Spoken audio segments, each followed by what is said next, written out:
Halo anak-anak kelas 9, kembali lagi di program Belajar IPA Fisika bersama Ibu Santi. Pada kesempatan kali ini, kita akan belajar tentang partikel penyusun benda dan makhluk hidup. Sebelum kita lanjut, pastikan ya, kalian semua sudah subscribe channel YouTube Ibu Santi. Baik anak-anak, langsung saja kita mulai. Yuk. Molekul dalam benda mati dan makhluk hidup. Benda mati maupun makhluk hidup tersusun atas miliaran atom yang terjalin menjadi satu kesatuan serta dapat memberikan sifat-sifat tertentu pada suatu zat. Perbedaan sifat zat yang kita amati dapat terjadi karena adanya perbedaan dari jenis atom penyusun, jumlah dari atom yang menyusun suatu zat, dan perbedaan pola susunan atau ikatan antar molekul. Contohnya seperti ini anak-anak.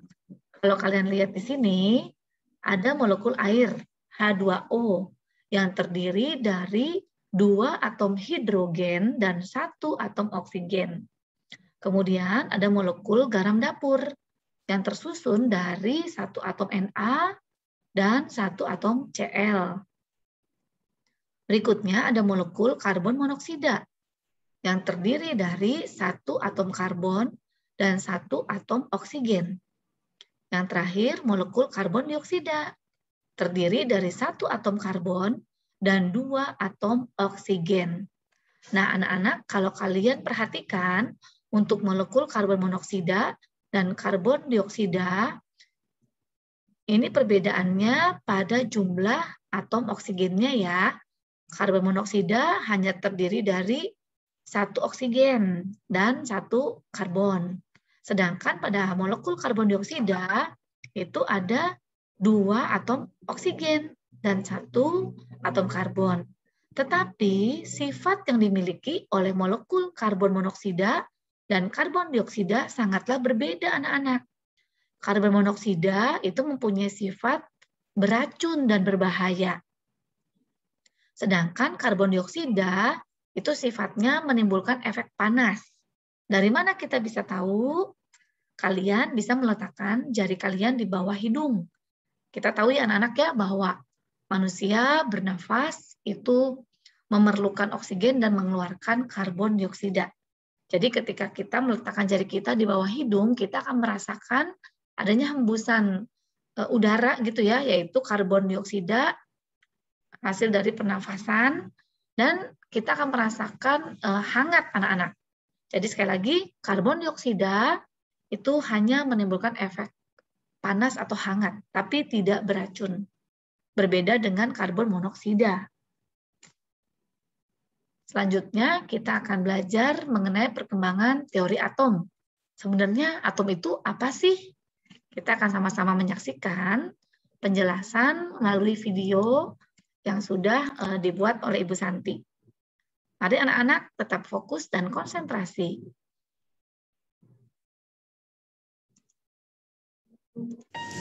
Hai, kembali lagi di program 1 Menit Belajar Fisika bersama Ibu Santi.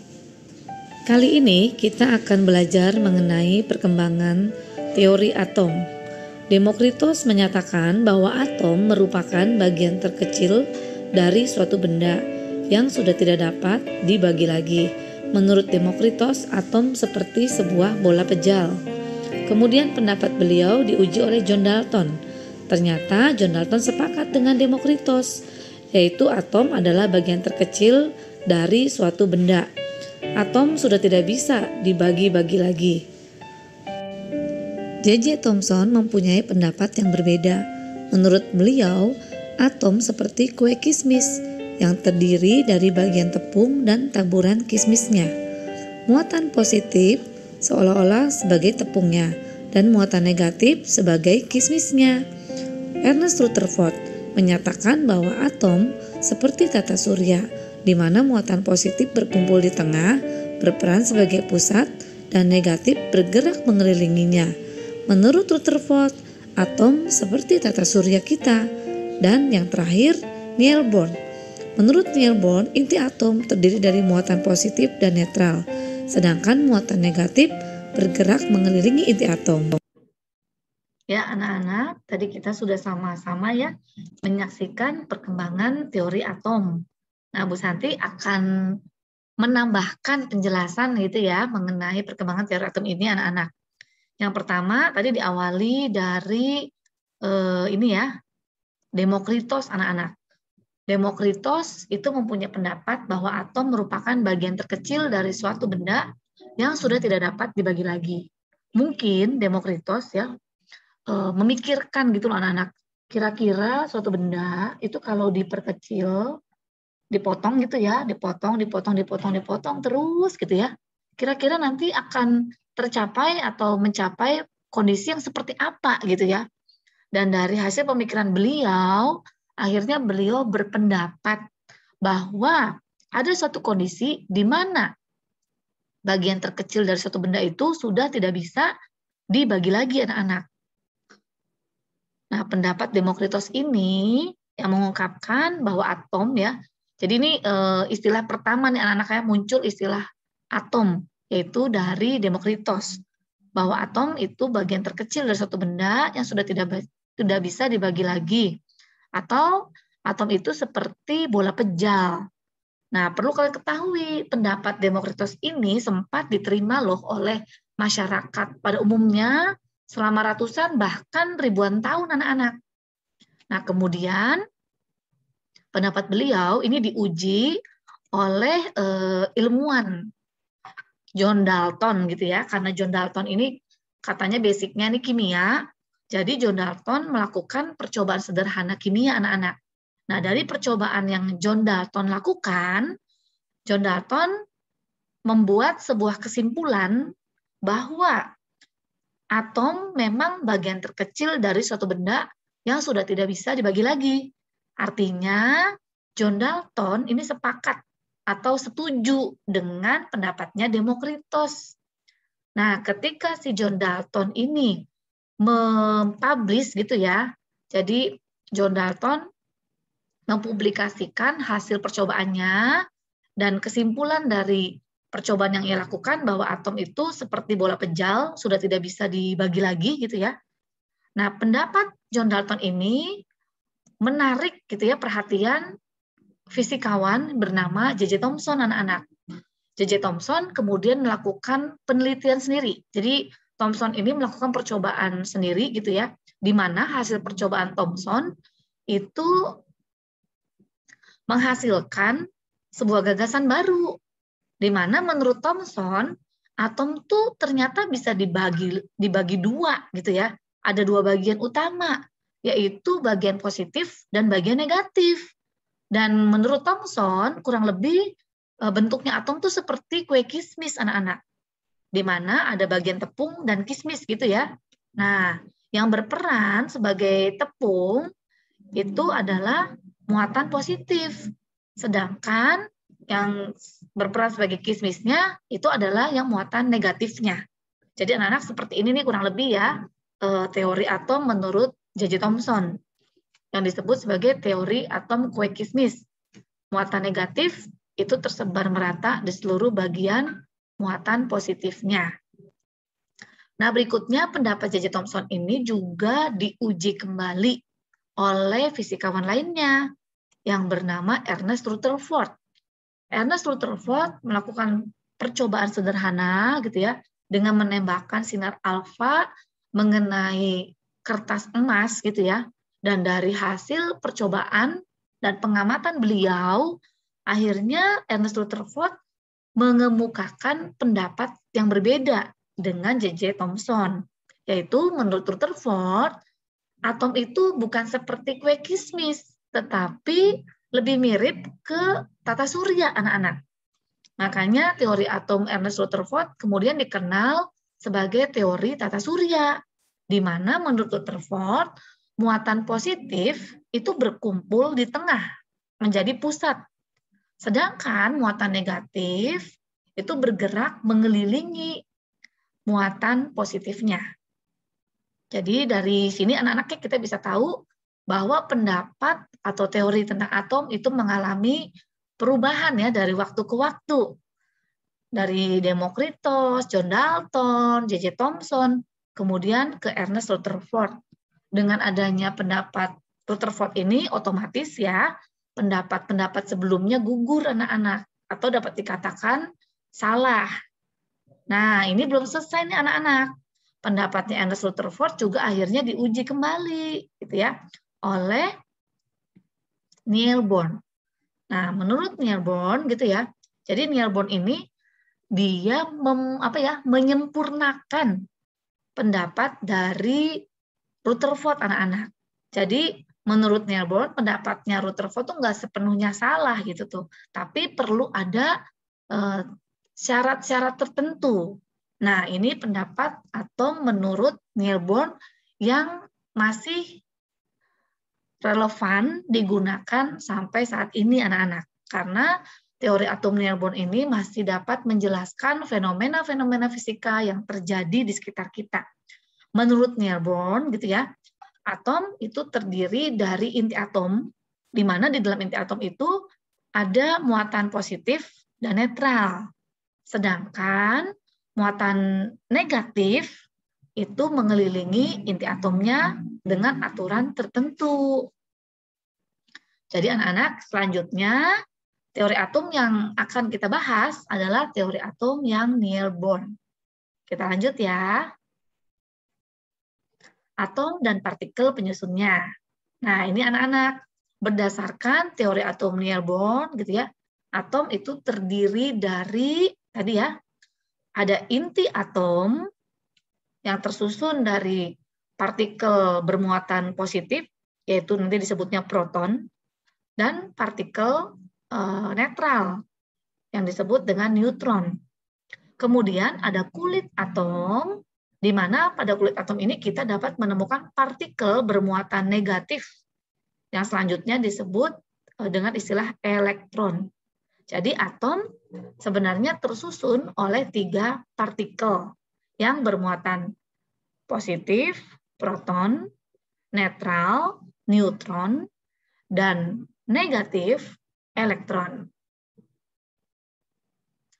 Berikutnya lapisan kulit pada atom. Ya, jadi kita akan lihat lebih dalam lagi nih anak-anak tentang atom. Atom terdiri dari beberapa lapisan kulit atau lintasan, di mana kita dapat menemukan elektron pada kulit-kulit tersebut. Jadi anak-anak ya, dari pendapat tadi ya di awal yang Niels Bohr sampaikan, bahwa ada inti atom, kemudian ada elektron yang bergerak mengelilingi inti atom gitu ya. Nah, elektron itu dapat ditemukan pada lapisan kulit anak-anak. Ada beberapa lapisan kulit atau lintasan yang dimiliki suatu atom anak-anak. Nah, kalau kita lihat pada gambar di sini ya, berarti ini ada lintasan 1, 2, 3, 4 gitu ya. Nah, lintasan atau kulit ke-1, ke-2, ke-3, ke-4 ini juga sering dinamakan sebagai kulit K untuk yang pertama, kemudian L, M, dan N. Dan seterusnya. Masih ada ya anak-anak ya? Masih ada kulit ke-5 gitu ya. Seperti ini anak-anak ya. Jadi pada atom itu ada beberapa lapisan kulit di mana kita bisa menemukan elektron. Berikutnya tingkat energi pada kulit atom. Nah, ini anak-anak ya, masih seputar atom dan partikel penyusunnya.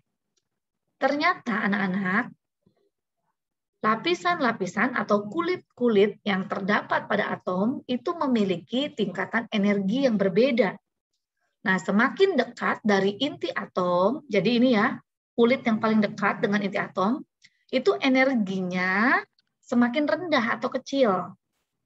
Sebaliknya, semakin jauh gitu ya, semakin jauh dari inti atom, energi pada kulit atom itu semakin tinggi atau besar. Nah, kalau kalian lihat di sini, kulit yang terdalam ini ya, atau kulit dalam, ini kalian bisa lihat ya, diameternya kecil gitu kan ya. Nah, karena diameternya kecil, nanti energinya juga kecil atau rendah. Tetapi kulit yang lebih luar, nih kalian bisa lihat ya, itu nanti memiliki diameter yang lebih besar.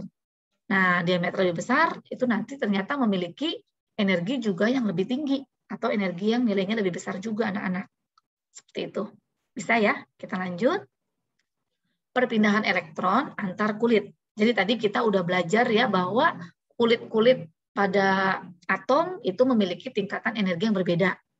Yang paling dalam itu energinya rendah, semakin keluar tingkat energinya semakin besar gitu ya.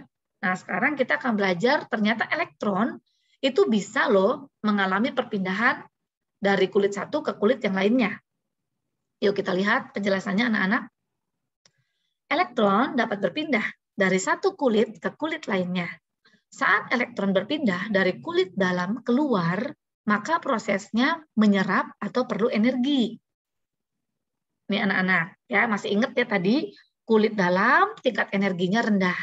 Kulit luar itu energinya tinggi. Jadi kalau ada elektron mau pindah dari dalam keluar, dia harus mendapatkan tambahan energi anak-anak. Karena kan dia dari energi yang rendah mau pindah ke energi yang lebih tinggi. Jadi elektron itu harus menyerap energi. Tapi sebaliknya, saat elektron itu berpindah dari kulit luar ke dalam, ini ya, dia dari luar mau pindah ke dalam nih anak-anak, maka prosesnya tuh melepaskan energi. Karena yang luar ini kan energinya lebih tinggi dibandingkan yang di dalam. Jadi dia harus melepaskan sebagian energinya, supaya nanti dia bisa masuk atau diterima pada level atau kulit yang ada di bawahnya gitu ya, lebih dalam lagi gitu anak-anak. Nah, selanjutnya perpindahan elektron antar atom. Ternyata elektron ini bukan hanya bisa pindah dari kulit ke kulit, tapi elektron tuh bisa pindah antar atom juga anak-anak.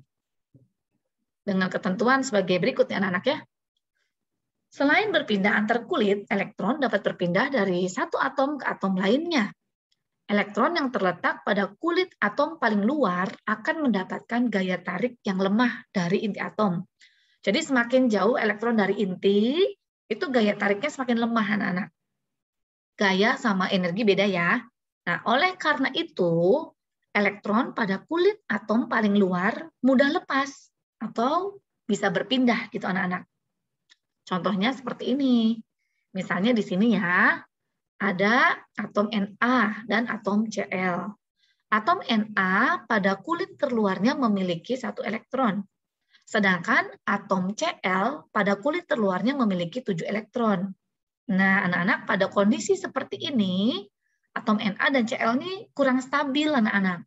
Supaya stabil gitu ya, Na harus melepaskan elektronnya. Nih, 1 elektron dari Na ini nanti akan berpindah ke kulit terluar Cl. Jadi nanti Na-nya, kulit luarnya ini tidak ada elektron ya, atau nanti ini jadi kulit yang kedua nih anak-anaknya yang terluarnya. Yang ini sudah tidak ada elektronnya. Sedangkan Cl yang semula pada kulit terluar terdapat 7 elektron, sekarang menjadi 8 elektron.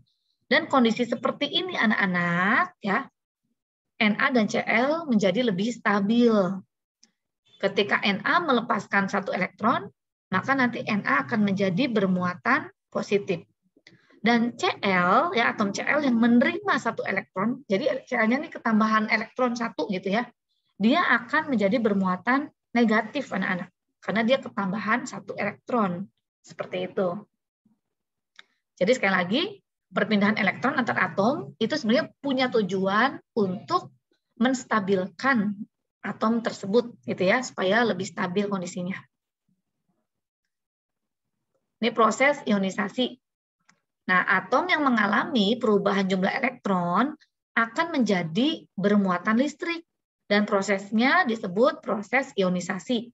Tadi anak-anak ya, Na dan Cl yang semula sama-sama netral, tapi ketika terjadi perpindahan elektron gitu ya, Na-nya nanti jadi positif, Cl-nya dia jadi negatif gitu ya. Nah, proses atom netral menjadi atom bermuatan itu disebutnya proses ionisasi anak-anak.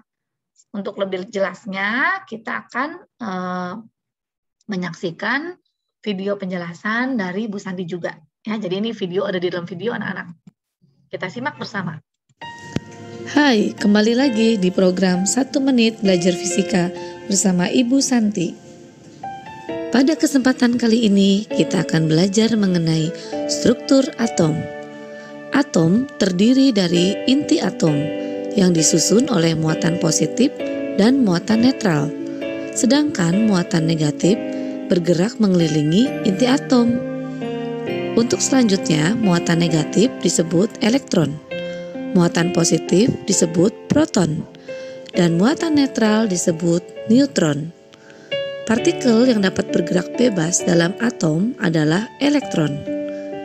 Elektron dapat berpindah dari satu atom ke atom lainnya, sehingga atom yang semula netral dapat menjadi atom bermuatan listrik atau disebut ion.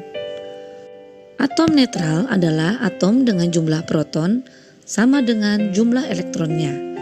Sedangkan atom positif adalah atom dengan jumlah proton lebih banyak daripada elektronnya.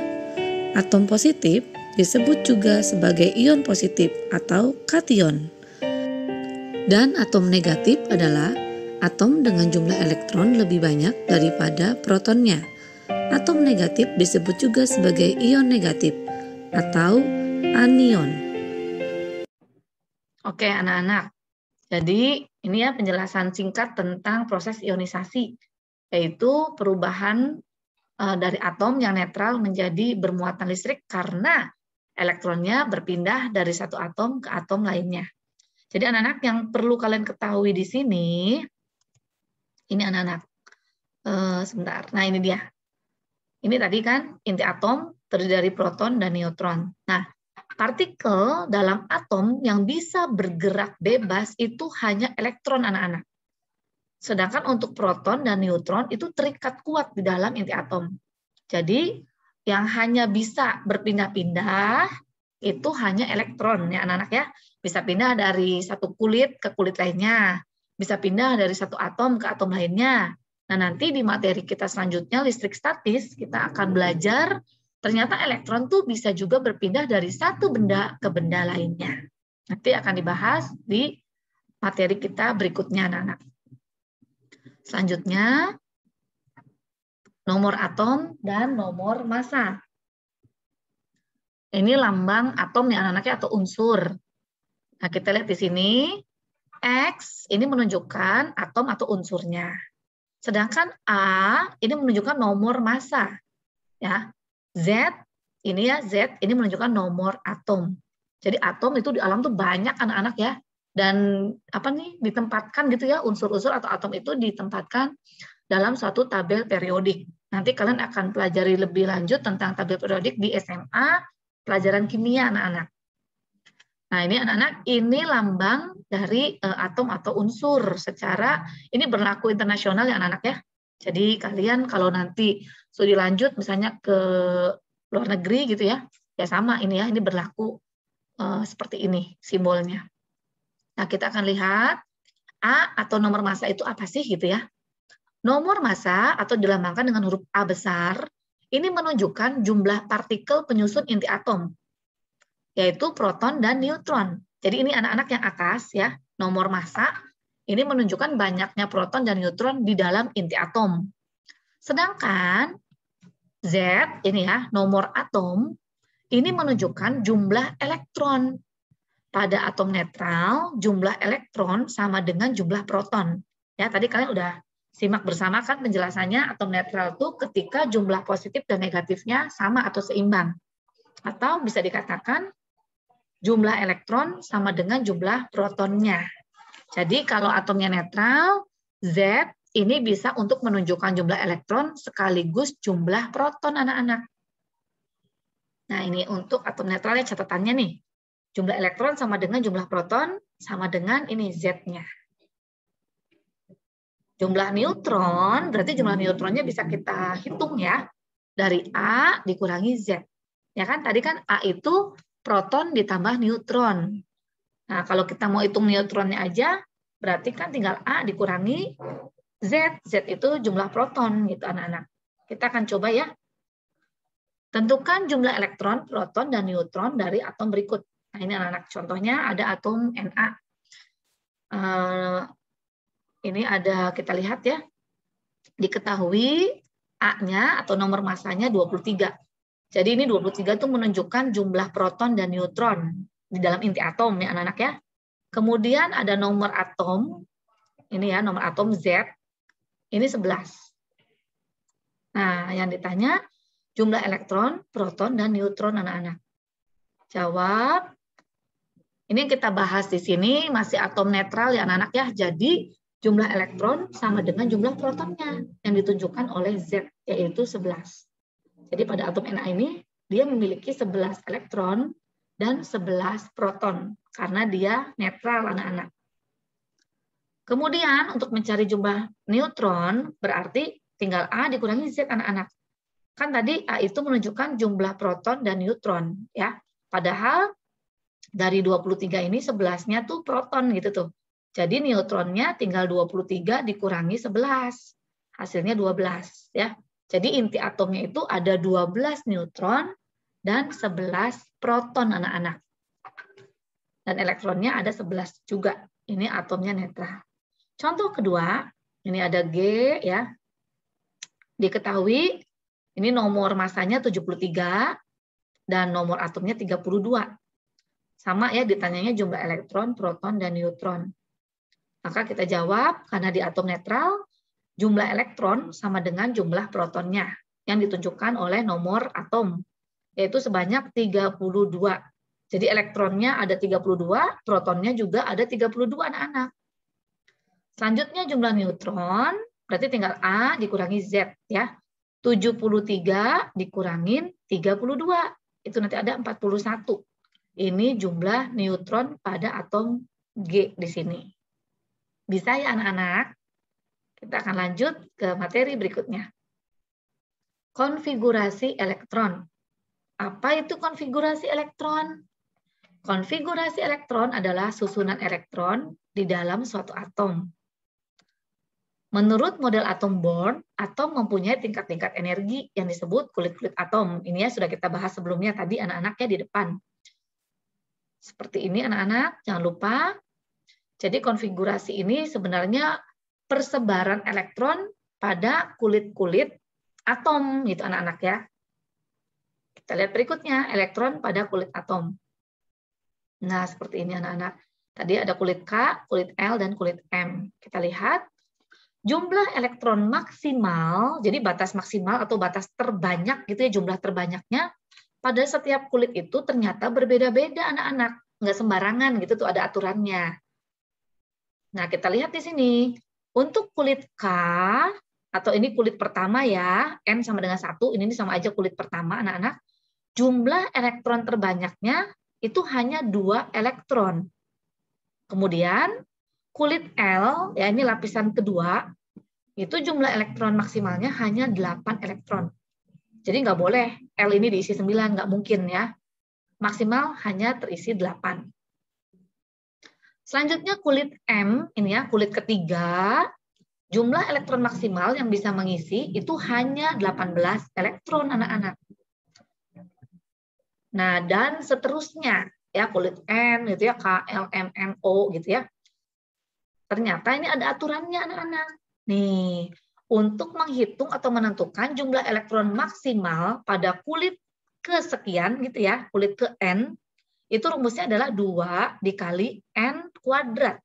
Di mana N ini menunjukkan posisi kulit keberapanya gitu. Jadi misalnya nih anak-anak, K itu kan kulit ke-1 nih, N-nya sama dengan 1. Jadi nanti 1 kuadrat itu kan 1 dikali 2. Nah ini jumlah elektron maksimalnya 2. Tapi untuk kulit L, kulit kedua, ini ya N-nya 2. Jadi nanti masuk ini 2 kuadrat, itu kan 4. 4 dikali 2, hasilnya 8. Jadi kulit L maksimal hanya boleh terisi 8 elektron. Dan misalnya kulit ketiga, ya itu kulit M. Tinggal 3 kuadrat, itu kan 9. 9 dikali 2, itu berarti 18 elektron.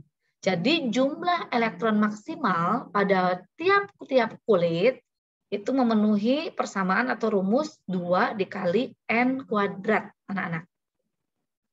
Ya, ini sebaran elektron pada kulit atom. Elektron pada suatu atom akan mengisi pada kulit K atau pertama terlebih dahulu. Ketika kulit K terisi penuh, yaitu sudah terisi 2 elektron, maka elektron akan mengisi kulit berikutnya atau kulit selanjutnya, yaitu kulit L, anak-anak. Contoh anak-anak ya, ini ada atom karbon atau C.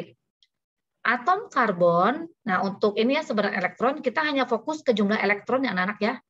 Jadi yang kita lihat ini jumlah elektronnya, yang nomor atomnya. Pada atom C terdapat 6 elektron. Maka pada kulit K ini terisi 2 elektron. Ingat ya, K maksimalnya 2 elektron. Jadi dari 6 yang dimiliki C itu, yang 2 diletakkan di kulit K anak-anak.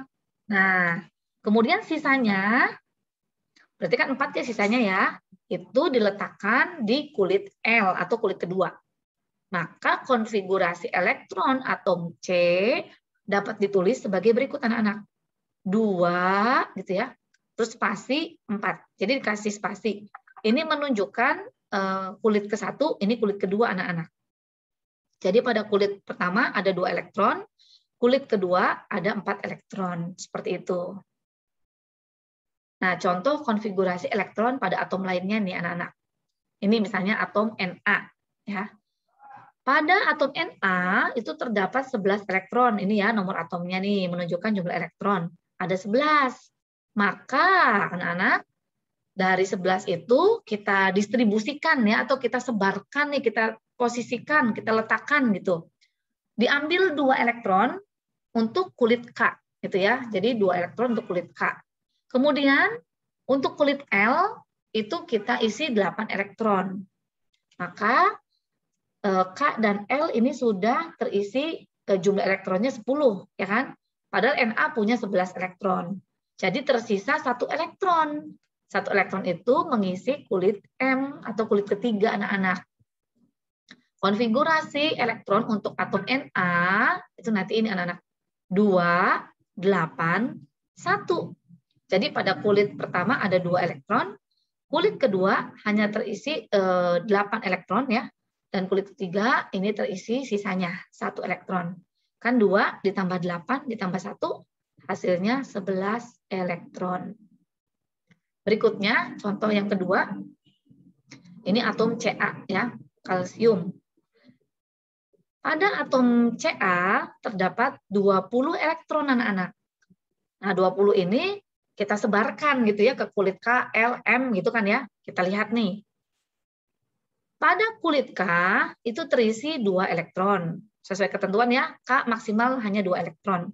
Kulit L terisi 8 elektron. Jadi sampai L nih sudah 10 elektron anak-anak yang kita tempatkan gitu ya. Kemudian pada kulit M, ini kulit ketiga. Kulit ketiga kan tadi maksimalnya 18 elektron ya anak-anak ya. Jadi dari 20 elektron, 2 sudah ditempatkan di kulit K, 8 ditempatkan di kulit L gitu ya. Tersisa 10 elektron. Ternyata 10 elektron ini tidak bisa menempati kulit M semuanya, anak-anak. Kenapa? Kok kulit M-nya hanya terisi 8 elektron, bukan 10 elektron, gitu ya. Karena pada kondisi tertentu, gitu ya, anak-anak, atom akan lebih stabil, itu kalau kulit M terisinya 8 elektron. Jadi kalau ini anak-anak ya, misalnya jumlah elektron tersisa gitu ya setelah kulit K dan L itu terisi full gitu ya.